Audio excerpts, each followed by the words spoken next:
16 साल का लड़का एक बड़े घड़ी के शोरूम के बाहर खड़ा कांच के पीछे चमकती घड़ियों को देख रहा था। उसकी आंखों में एक अलग ही चमक थी, जैसे वो सोच रहा हो, ये शानदार घड़ियां बनती कैसे हैं। अचानक वहां खड़े सुरक्षा गार्ड ने उसे घूरते हुए कहा, अरे हट, तेरा यहाँ क्या काम? तेरी तो हैसियत भी नहीं कि ऐसी घड़ी खरीद सके। ये लड़का कोई और नहीं बल्कि रोलेक्स कंपनी के फाउंडर हंस विल्सडॉर्फ थे, वही इंसान जो आगे चलकर दुनिया की सबसे महंगी घड़ियों का निर्माण करने वाले थे। सवाल उठता है कि कैसे एक ऐसा लड़का जो बचपन में अनाथ हो गया, जिसने संघर्ष में दिन गुजारे, कैसे दुनिया का सबसे शानदार घड़ी ब्रांड बनाने में सफल हुआ। रोलेक्स का सफर यहीं से शुरू होता है। ऐसा ब्रांड जिसने इतिहास रचा, और एक समय ऐसा आया जब सरकार ने विश्व युद्ध के दौरान अपने सैनिकों को रोलेक्स की घड़ियां पहनाई, क्योंकि वे इतनी सटीक थीं कि उन पर भरोसा किया जा सकता था। ये वही घड़ियां थीं जिन्हें माउंट एवरेस्ट की चोटी पर चढ़ाई करने वाले पहले लोग एडमंड हिलरी और तेंजिंग नॉर्गे ने पहना था। बहुत से लोगों को यह नहीं पता कि हर साल रोलेक्स करीब 800 करोड़ की घड़ियां बेचता है। इसके बावजूद कंपनी टैक्स से कैसे बचती है, और आखिरकार ये घड़ियां इतनी महंगी क्यों हैं? इन सब सवालों का जवाब जानने के लिए हमारी इस डॉक्यूमेंट्री को देखें। हंस विल्सडॉर्फ का जन्म 1881 में हुआ था और उनका बचपन काफी सामान्य चल रहा था, लेकिन 12 साल की उम्र में सब कुछ बदल गया जब एक बीमारी ने उनकी मां को उनसे छीन लिया।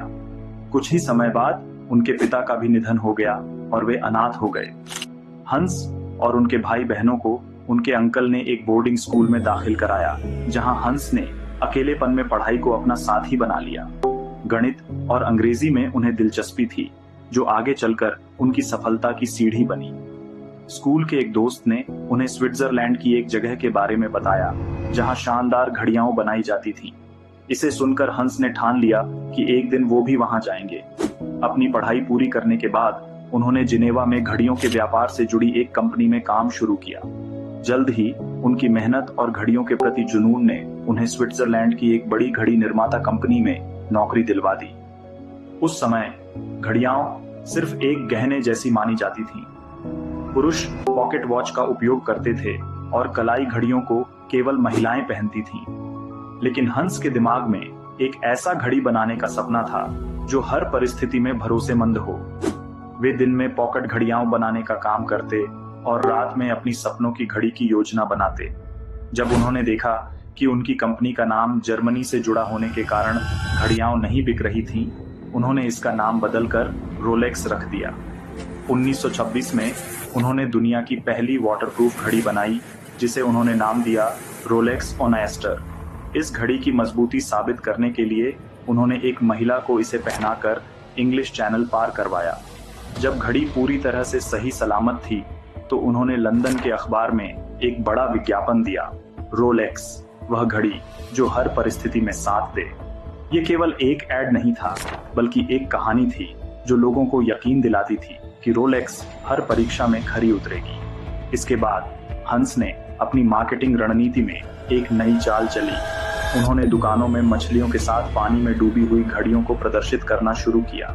लोगों ने जब यह देखा कि ये घड़ियां पानी में भी चलती रहती हैं, तो वे हैरान रह गए। माउंट एवरेस्ट पर एडमंड हिलरी और तेंजिंग नॉर्गे की कलाई पर रोलेक्स घड़ियां थीं, जिसने ब्रांड की प्रतिष्ठा को और ऊंचाई पर पहुंचा दिया।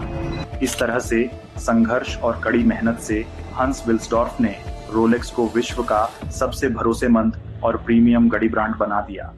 अगर आपको हंस विल्सडॉर्फ और रोलेक्स की ये कहानी पसंद आई हो तो इस वीडियो को लाइक करें, अपने दोस्तों के साथ शेयर करें और हमारे चैनल को सब्सक्राइब करना न भूलें, ताकि आपको ऐसी ही और कहानियां मिलती रहें। बेल आइकन को दबाना मत भूलें ताकि हमारी नई वीडियोस की नोटिफिकेशन सबसे पहले आपको मिले। धन्यवाद।